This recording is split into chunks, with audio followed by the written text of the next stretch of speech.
कोरोनामुळे मरण पावलेल्यावर अंत्यसंस्कार करण्यासाठी अनेकदा कुणीच धजावत नव्हतं.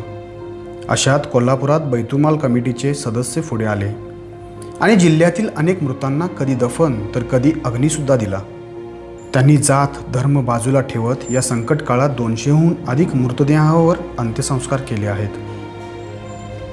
या तरुणांच्या घरच्यांना त्यांची जीवाची काळजी लागलेली होती, पण तरीही हे काम करणं त्यांनी थांबवलं नाही. पण या उपक्रमाची सुरुवात झाली कशी, ऐकूयात त्यांच्या मुलाखतीच्या माध्यमातून. नमस्कार, मी जावेद. स्पीड न्यूज 24च्या एका विशेष आणि खास मुलाखतीमध्ये पुन्हा एकदा आपलं स्वागत आहे. माणसाने माणसासोबत माणसासारखी केलेली वागणूक म्हणजे माणुसकी, अशी माणुसकीची व्याख्या केली जाते. मात्र या कोरोना महामारीच्या काळामध्ये ही माणुसकी कुठंतरी लोप पावती की काय, अशा पद्धतीची परिस्थिती सध्या निर्माण झालेली असताना हीच माणुसकी कोल्हापूरमध्ये जिवंत ठेवण्याचं काम एक आगळे वेगळं व्यक्तिमत्व कोल्हापूरमध्ये करत आहे. साधे राहणीमान, अतिशय साधी बोलीभाषा, आणि यामध्ये ही जी माणुसकी आहे ती माणुसकी जिवंत ठेवलेली आहे. कोल्हापूर बैतुलमाल कमिटीचे अध्यक्ष जाफरबाबा सय्यदजी यांनी खूप महत्त्वाचं काम त्यांचं सध्या सुरू आहे. संपूर्ण महाराष्ट्रभरामध्ये त्यांचं हे काम असतं. कोल्हापूर जिल्ह्यातून हे संपूर्ण काम सुरू असतं. अनाथ महिला असतील, अनाथ मुलं असतील, विधवा महिला असतील, या सर्वांना मदत करण्याचं काम त्यांनी केलेलं आहे. आणि या कोरोना महामारीच्या काळामध्ये देखील अनेकांना त्यांनी मदत केलेली आहे. 2019चा महापूर असेल, इतरही संकट असतील, या संकटामध्ये देखील कोल्हापूर बैतुलमाल कमिटी कधीही कमी पडलेली नाही. आणि अशाच या कोल्हापूर बैतुलमाल कमिटीचे अध्यक्ष जाफरबाबा सय्यद आज आपल्या स्टूडियो में बातचीत करण्यासाठी आलेले आहेत. जाफर जी, आपका बहुत बहुत इस्तकबाल है स्टूडियो में. मैं तो पहले जानना चाहता हूँ कि बैतुलमाल कमेटी जो है, ये बैतुलमाल कमेटी आपने क्यों शुरुआत की इसकी, और किस तरीके से इसका काम चलता है? ये कोल्हापुर ज़िला बैतुलमाल कमेटी शुरू होने से पहले हमारी एक स्कूल के जो मित्र रहते हैं, दोस्त जो स्कूल में से जो पहले से काम करते थे, हमारे दोस्तों की एक टीम थी जो हमेशा गौर गरीबों को काम कर मदद करती थी. ऐसा हमारे में माहौल ही था पहले से. अच्छा. तो ऐसे ही एक मर्तबा हम लोग एक जगह बैठे हुए थे, तो एक बंदा एक अपने कोल्हापुर के एक देहात में खेड़े में का कर ऐसा फुट फुट कर रोने लगा था बाजू में बैठकर.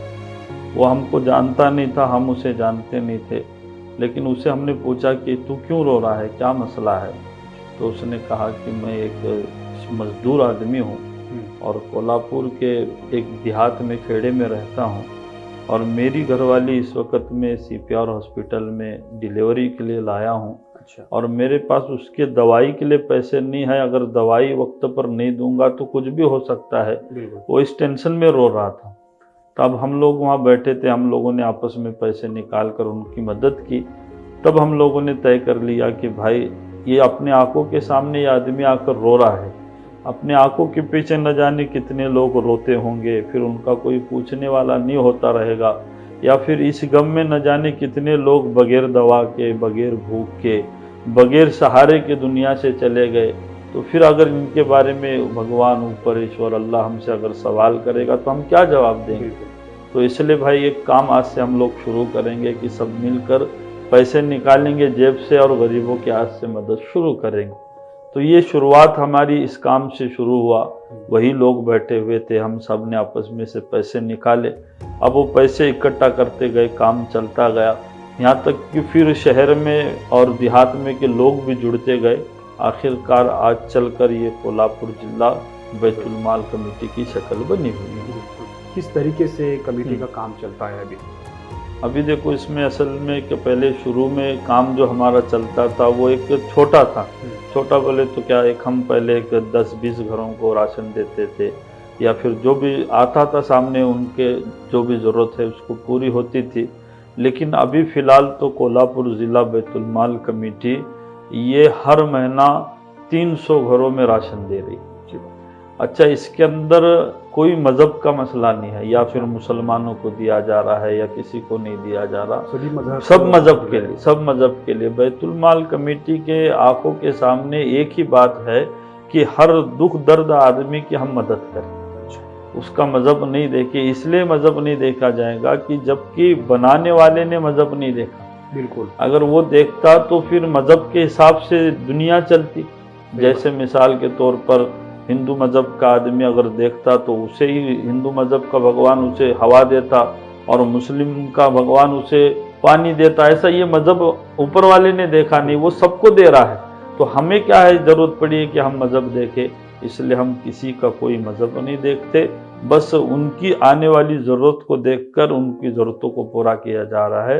आज 300 घरों के अंदर हर महीना राशन दिया जा रहा है। बहुत अच्छा। आपको अगर मैं उन घरों के हालात सुनाऊंगा, उनके घर की कंडीशन सुनाऊंगा तो आप परेशान हो जाएंगे। एक मर्तबा ऐसे ही मैं स्कूल बैठा हुआ था दोस्तों के साथ, हमारे जो उनका मशवरा चलता है, उस मशवरे की जगह मैं बैठा हुआ था, तो मुझे कोल्हापुर शहर में के एक प्राथमिक स्कूल से फ़ोन आया। अच्छा। फ़ोन आने के बाद मुझे टीचर ने कहा कि बाबा एक ऐसा ऐसा मसला है और बड़ा संगीन और ख़तरनाक मसला है, आप ज़रा हमारे पास आ जाओ बोले। फिर मैं मिलने के लिए टीचर को गया, क्या हुआ, क्या बात है। तो टीचर कहने लगे कि बाबा हमारे स्कूल के अंदर ये 2 छोटे बच्चे हैं, एक की उम्र 7 साल की है और एक की उम्र 6 साल की है। ये दोनों बहन भाई है। ये छोटे बच्चे स्कूल के बच्चों के साथ अपना टिफ़िन नहीं खाते। जब दोपहर का वक्त रहता है, खाने का छुट्टी होती, तो ये बच्चे इनके साथ टिफ़िन नहीं खाते। ये स्कूल के बाहर जाकर दीवार के पीछे दरख्त के नीचे बैठकर टिफ़िन खाते हैं। तो ये बच्चे उनको देखते देखते मेरे तक बात पहुंची, यानी टीचर तक बात पहुंची। तो टीचर ने जब जाकर देखा कि वो बच्चे स्कूल के दीवार को छुपकर वो दरख्त के साए में क्या खा रहे हैं, तो टीचर ने जब उनका टिफ़िन खोल कर देखा तो रोने लगे। और फिर उसने मुझे रोते रोते फ़ोन किया कि बाबा या आप जल्दी आओ। और फिर उसने देखा कि वो छोटे बच्चे रात का जो बचा हुआ बासी खाना चटनी में डालकर छुप कर आकर खा रहे। उम्र कितनी बच्चों की? बच्चा 6, लड़की 7 साल की और लड़का 6 साल। परेशान हुई टीचर ने मुझे बुलाया, मैं चला गया वहाँ। फिर मैंने बोला कि अब इनकी पूरी तहकीक करना पड़ेगा। मैं तहकीक के लिए बच्चों का हाथ पकड़कर घर लेकर गया। मैं घर जाकर देखता हूँ तो क्या देखता हूँ, वो घर पुराना पड़ा हुआ है और उधर से छत दबी गई है और उसका अब्बा पैरालिसिस का पेशेंट एक बिस्तर पर पड़ा हुआ है। उसके वो बच्चों का दादा जो आंखों से अंधा है वो एक बिस्तर पर पड़ा हुआ है और इन बच्चों की माँ पर पूरी गरीबी नज़र आ रही है। उसके कपड़े सही नहीं, बाल सही नहीं है, घर में बर्तन सही नहीं है। मैंने पूछा कि ये क्या मसला है, तुम ऐसे क्यों रह रहे हो? तो कहने लगी कि देखो बाबा, ये मेरे ससुर है, ये शुगर के पेशेंट, दोनों आंखों से अंधे हो चुके हैं और मेरा मर्द रात दिन काम करता था, काम करते करते इसे पैरालिसिस का झटका हुआ, ये भी बिस्तर में पड़ा हुआ है। अब मैं लोगों के घरों का बर्तन मांजने, भांडी घसने जाती हूँ, बर्तन मांजने, अब मुझे उनके उस पगार से ये किराया भी नहीं होता, उनकी दवाई भी नहीं होती, बच्चों का खाना भी नहीं होता। तो फिर मैं लोगों से बचा हुआ खाना लाती हूँ, उसी से हमारा गुजारा चलता है। वही बच्चों को फिर रात में गर्म करके सुबह को देती हूँ। मैंने ही बच्चों को कहा था कि दूसरे बच्चों के सामने बैठकर न खाओ वरना बच्चे तुम्हारा मजाक उड़ाएं। तो ऐसे ऐसे 300 घर हैं हमारे पास, हर मज़हब के 300 घर है। आप यकीन मानो, अगर आप में से कोई बंदा मेरे साथ आएगा और फिर उनकी कारगुजारी और हालात देखेगा तो आप परेशान हो जाओगे। दुनिया के मैं हर लोगों को कहना चाहता हूँ कि अगर भगवान ईश्वर अल्लाह ने तुम्हें क्या दिया है, अगर ये तुमको यकीन नहीं आता होगा तो गरीबों के घर से चलो, तुम भगवान का शुक्र करोगे कि उसने तुमको कितना अच्छा दिया। तो ऐसे 300 घरों के अंदर हम हर महीना राशन दे रहे हैं। हमारे जिम्मे 60 बूढ़े माँ बाप थे जिनको बच्चों ने घरों से निकाल दिया है। अब उसमें कुछ इंतकाल हो गए कोविड के अंदर, कोरोना के अंदर, और एक एक ऐसे जिनके माँ बाप अच्छे बेचारे और औलाद ने घर में से बाहर निकाली। दोनों मजहब के माँ बाप हैं, बच्चों ने जिनको घरों से निकाल दिया है। ऐसे दोनों मजहब के माँ बाप हैं, इनको बैतुल माल संभाल रहा है कोल्हापुर जिला बैतुल माल कमेटी। साल भर के अंदर 200 अनाथ यतीमों के बच्चों के निकाह करती है। बिल्कुल, जिसका कोई नहीं उसका बैतुल माल कमेटी, ऐसा इस हिसाब से आपका काम चल रहा है।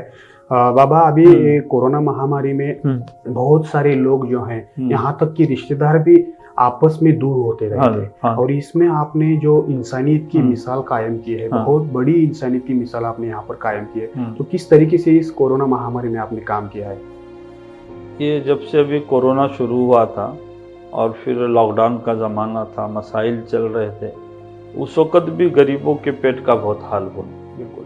इतना हाल हुआ, जो लोग हम लोगों को मदद करने वाले थे साल भर के अंदर, गुज़िश्ता साल या पिछले साल जिस बंदे ने लाकर बैतुल माल को 5,000 10,000 रुपये दिए थे, ये गरीबों में बांटो, अब ये लॉकडाउन के ज़माने में उसे देने की ज़रूरत पड़ी थी।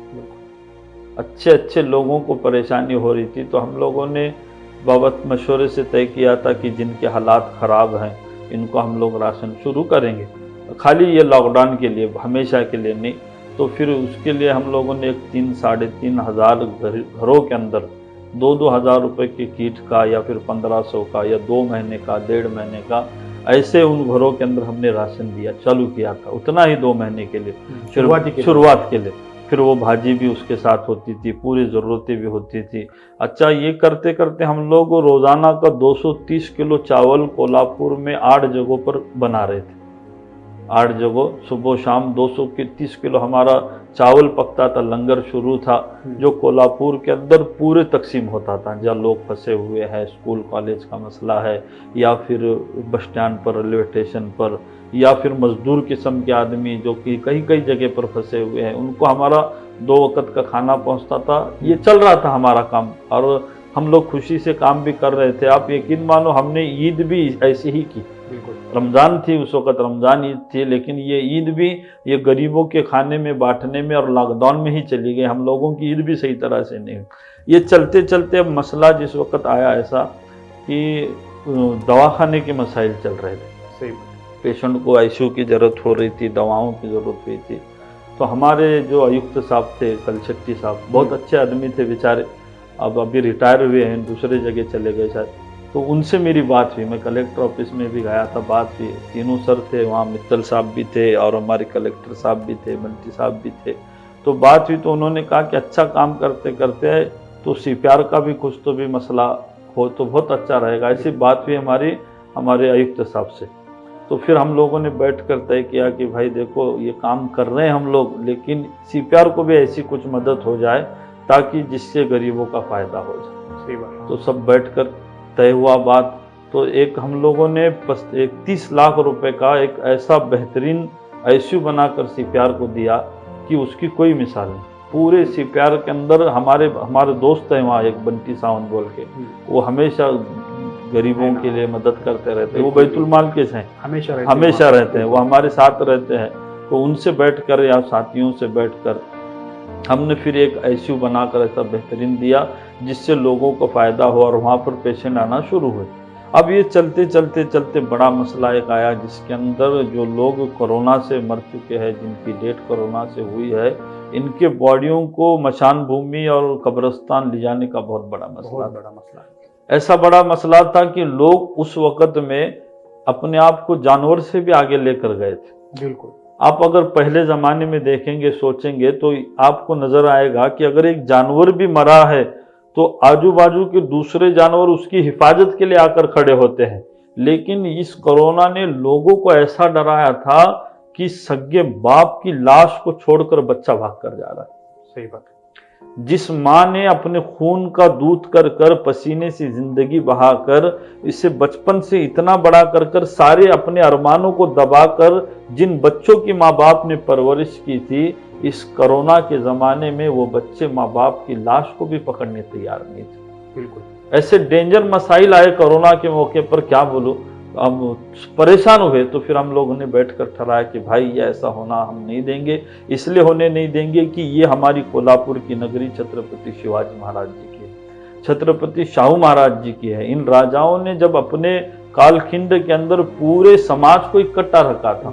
आप कोल्हापुर को देखेंगे ना, तो कोल्हापुर के अंदर एक पहली ऐसी कोल्हापुर दुनिया के अंदर बस्ती रहेंगी कि जिसके राजा ने खुद बैठकर मुसलमानों के लिए मुस्लिम बोर्डिंग बांध कर दिया। सही बात। तो ऐसा एहसान हमारे राजाओं का रहा है, और जिनके उपकारों के तहत हम कोल्हापुर में अपने बाल बच्चों के साथ रह रहे हैं, तो हम ऐसे शहर के अंदर इस बात को होने नहीं देंगे। तो बैठकर हमने मशवरा किया, और जो हमारे बड़े राजाओं के तरीके पर हमने काम करने के लिए सोचा, और फिर ये बात तय हुई कि जो भी इंतकाल होगा, जिसकी भी बॉडी होगी, पूरे उसके मज़हब की रीति रिवाज का लिहाज रखा जाएगा, जरा भी उसमें कोई गलती, कोताही, गुस्ताखी, बेअदबी न करते हुए उनको उनके मज़हब से जो है दफनाया, जलाया जाएगा और मुसलमान को मुसलमान के मज़हब से दफनाया जाएगा। तो ये बात तय कर टीम तैयार हुई और माशाल्लाह ऊपर वाले की कृपा से, दया से, सब लोगों के साथ से हमारी टीम ने बहुत सारे लाशों को जलाया भी, दफनाया भी, क्रिश्चियन समाज को भी साथ दिया, जितना हो सके उतना हमने इसके अंदर हर काम मजहब के लोगों को आपने काम साथ काम दिया साथ। बहुत अच्छा काम यहाँ आपका चल रहा है। हम्म। हुजूर सल्लल्लाहु अलैहि वसल्लम के हाँ। जो भी तरीके हैं, हाँ उस जी। तरीके से आपका काम यहाँ जी पर जी चल रहा है। हाँ। तो मेरा आगे का सवाल ये होगा कि हाँ। आप जो बैतुल माल कमेटी का काम कर रहे हैं, हाँ। उसके पीछे आपका मकसद, अच्छा। हालांकि कुछ लोग ऐसे होते हैं कि हाँ। समाज कारण करते करते वो हाँ। राजकारण में आ जाते हाँ, हैं, हाँ, पॉलिटिक्स में आ जाते हैं। हाँ। तो आप भी पॉलिटिक्स में आना चाहते हैं क्या? हाँ, बहुत अच्छा सवाल है। मैं खुद, मेरे तरफ से मैंने कसम खा रखी हूँ कि मैं कभी जिंदगी में पॉलिटिक्स में नहीं जाऊँ। अच्छा, मुझे जाना ही नहीं है, मेरा वो प्रांत नहीं। और ये सवाल क्यों हाँ, पूछा मैंने कि हाँ, कुछ लोग बोलते हैं ना हाँ, कि समाजकरण करते करते हाँ, वो पॉलिटिक्स में आ जाता है। अच्छा, और शुरुआती के कुछ दिनों में समाजकरण करते हैं हाँ, और आखिरकार वो पॉलिटिक्स में आ जाते हैं। तो इसीलिए सवाल आपको नहीं, पूछा। अच्छी बात है, आप पूछे, बहुत अच्छा। लेकिन मैं अगर यूं कहूँगा कि कोई मुझे हर महीना 1 करोड़ रुपए भी देगा तो मैं फिर भी पॉलिटिक्स में नहीं जाऊँ। अच्छा। वजह इसकी यह है कि आज हम बैतुल माल के जेरे निगरानी में, बोले तो बैतुल माल के मातहत में, बैतुल माल के जरिए से 300 यतीम घर इत्मीनान से खा रहे हैं। एक बेवा माँ अपने 4 बच्चों को लेकर सुकून से अपने 4 दीवारी में इसलिए सो रही है कि उसे बैतुल माल से राशन मिल रहा है। सही बात है। अगर हमारी छोटी भी कुछ गलती हुई या हम लोगों ने मकसद हटा लिया, सियासत की तरफ चले गए या फिर बड़े होने की तरफ या फिर तकब्बुर की तरफ चले गए, तो इन गरीबों को अगर कुछ अनाज में कमी हो गई तो हम ऊपर वाले को जवाब नहीं दे सके। बिल्कुल सही। और उससे ज्यादा, इलेक्शन से ज्यादा, पॉलिटिक्स से ज्यादा मेरे पर जिम्मेदारी इन यतीमों की है। इनकी दुआओं से अल्लाह ने मुझे बहुत दिया है, मुझे उसकी जरूरत नहीं, मैं कभी जाऊंगा भी। बिल्कुल। किस तरीके से 2019 के महापुर में आपने काम किया? जब 2019 को महापुर हुआ, उस वक्त भी ईद का ही मौका था, बकरीद ईद के पहले पहले महापुर था वो। तो बहुत पानी, बड़ा सारी दुनिया परेशान हो गई पानी के जरिए से। अपना कोल्हापुर जिले पर बड़ा मसला आ चुका था। तब हम लोगों ने बैठकर मशवरा किया कि भाई मदद के लिए आगे बढ़ो। तो मौका जैसे मिलता गया, जैसे लोग फंसे हैं, तो हम लोगों ने ये बनाई थी हमारी छोटी छोटी, क्या बोलते हैं उसे, तरफा बनाया था हम लोगों ने। तरफा बनाकर लोगों को पानी में से निकालते रहे। शुरो तालिका और हमारा ये चिकली, अम्बेडी, वडिंगा, इधर हमारे अनाज के कीट जाते थे। अच्छा। उसके अंदर पूरा राशन, चटाई, बिस्तर, कपड़ा, भांडे, पूरा बर्तन हम लोग ले जाकर उनके घरों में देते थे। और ऊपर वाले के दया कृपा से कम 750 के ऊपर घरों के अंदर लगने वाली सारी जरूरतों को हमने पूरा किया है। बाबा, बैतुल माल कमेटी में सिर्फ मुस्लिम मजहब के लोग हैं? हाँ। या फिर दूसरे मजहब के भी लोग हैं? कोल्हापुर जिला बैतुल माल कमेटी ये सारे मजहबों के साथ चलती है। अच्छा। इसके अंदर हर मजहब का आदमी आता है। अब एक आप, मैं उनका नाम नहीं लूंगा, लेकिन वो भी नाराज हो जाएंगे, मेरा बाबा नाम क्यों ले। एक बंदा है, वो अत्तर बेचने वाले हैं। अच्छा। और हमारे वो शायद उन लोग ब्राह्मण समाज के हैं। अच्छा। तो उन्होंने हर महीना मुझे पाबंदी से पैसे ला कर देते। बहुत अच्छी बात है। अत्तर बेचने वाले बहुत अच्छे आदमी हैं, हर महीना पैसे पाबंदी से ला कर देते हैं। और फिर पूरे शहर के जितने हमारे दोस्त बिरादर है, हिंदू मजहब के हैं, बचपन से हम लोग एक साथ रहे, एक साथ काम करे, तो सब मिलकर ये बैतुल माल कमेटी में काम करते रहते हैं। खाली मुसलमानों की कमेटी नहीं है, हर मजहब का आदमी इसमें काम करता है। सब मिलकर समाज के लगने वाले मसाइल को हल करते हैं। बाबा, आप आखिर में ये जो लोग हैं, समाज के लोग हैं, उनको क्या कहना चाहोगे आप? मैं बस इतना ही कहना चाहूँगा कि आप एक दूसरे की मदद करने वाले बनो, अपनी माँ बाप की कदर करने वाले बनो। आज का ज़माना मोबाइल का बहुत आगे चला गया, मोबाइल से मोहब्बतें ख़त्म हो गई। आदमी एक कुत्ता संभाल रहा है, लेकिन माँ बाप के लिए देखने को उसे वक्त नहीं। व्हाट्सएप पर दोस्तों से चैटिंग इतनी देर करता है, पूरी रात चली जाती है, लेकिन बाप को कभी नहीं पूछता कि अब्बा आप कैसे। सही बात। कितना बड़ा मसला है ये। और माँ बेचारी पूरी जिंदगी जिसने बच्चों के लिए खपाया, इस बेटे ने कभी माँ की खैरियत नहीं पूछी कि अम्मी तुम्हारी तबीयत कैसी है, लेकिन ये व्हाट्सएप से मीलों दूर लोगों की खैरियत पूछ रहा है, फेसबुक से मीलों दूर लोगों की खैरियत पूछ रहा है कि आप कैसे हो, क्या है। इससे व्हाट्सएप से जुड़े हुए रिश्तों की इतनी कदर है कि ये बंदा उनके लिए परेशान हुआ है, लेकिन जिसके कोख से ये पैदा होकर दुनिया में आया है, इस माँ के लिए इस बच्चे को 5 वक्त नहीं 5 मिनट। तो मैं इस माध्यम से इतना ही कहूँगा कि आप अपने माँ बाप की कदर करो और जहाँ भी मौका मिले गरीबों की दुआएं लो। आज पूरी दुनिया को दुआओं की जरूरत है। देखो, आदमी पैसा कमाकर बहुत सारी चीजें ले सकता है, लेकिन चैन, सुकून, राहत, इत्मीनान ये पैसों से नहीं मिलता। बिल्कुल सही, नहीं मिलता था। शफा जो है, जिसे क्या बोलते हैं कि अच्छा होना, एक पेशेंट है बीमार हुआ है, अच्छा होना, इसे शफा बोलते हैं। ये किसी के पैसों से, दुकान से नहीं मिलता, इसके लिए दुआओं का होना जरूरी है। आप जिस वक्त गरीबों के दुआओं के साथ चलोगे और गरीबों की मदद करते साथ चलोगे, तो किसी गरीब की बेवाओं की जिस वक्त आपको दुआ लग जाएगी, तो आपकी जिंदगी को खुद ब खुद सुकून मिल जाएगा। लोग ईश्वर को राजी करने के लिए मीलों का सफर करते हैं और भगवान की तलाश में दुनिया घूम रहे हैं, लेकिन तुम किसी गरीब के घर के अंदर चुपके से 2 वक्त का रोटी दे दो या फिर महीने का राशन दे दो। जब उसके यतीम मासूम बच्चे खाएंगे और वो माँ अपनी गरीबी को देखकर उन बच्चों को खाते हुए देखेगी, तो उनकी दुआएं आपको फौरन लग जाएगी, कहने की जरूरत नहीं। बिल्कुल, जैसा कि आप हमेशा कहते हो और हदीस पाक का मफहूम भी है, हाँ जी, कि तुम जमीन वालों पर रहम करो, आसमान वाला तुम पर रहम करेगा। बिल्कुल बाबा जी, आप आए, हमारे से बात की, बहुत बड़ी बात आपने यहाँ इस माध्यम से की है, आपका बहुत बहुत धन्यवाद। तुम्ही पाहू शकता की कशा पद्धतीनं कोल्हापूर बैतुल कमिटीचं काम या ठिकाणी चाललेलं आहे। अक्षरशः बाबाजी सांगत असताना त्यांच्या डोळ्यातून अश्रू देखील आलं आणि ते सांगत असताना ते जे काही लहान मुलांचं उदाहरण त्यांनी दिलं, ती सांगत असताना माझ्या सुद्धा शरीरावर काटे उभे राहिलेले होते। अशा पद्धतीचे लोक सुद्धा अजूनही समाजामध्ये इतकी गरिबी आहे आणि खरोखरच कोल्हापूर बैतुल कमिटीचं काम हे खरोखरच खूप उल्लेखनीय काम आहे। अशाच मुलाखती पाहण्यासाठी पाहत राहा speed news live 24। Stay update. धन्यवाद। ताज्या अपडेट्ससाठी स्पीड न्यूज लाईव्ह 24 चॅनेलला सबस्क्राईब करा आणि बेल आयकॉनवर प्रेस करा।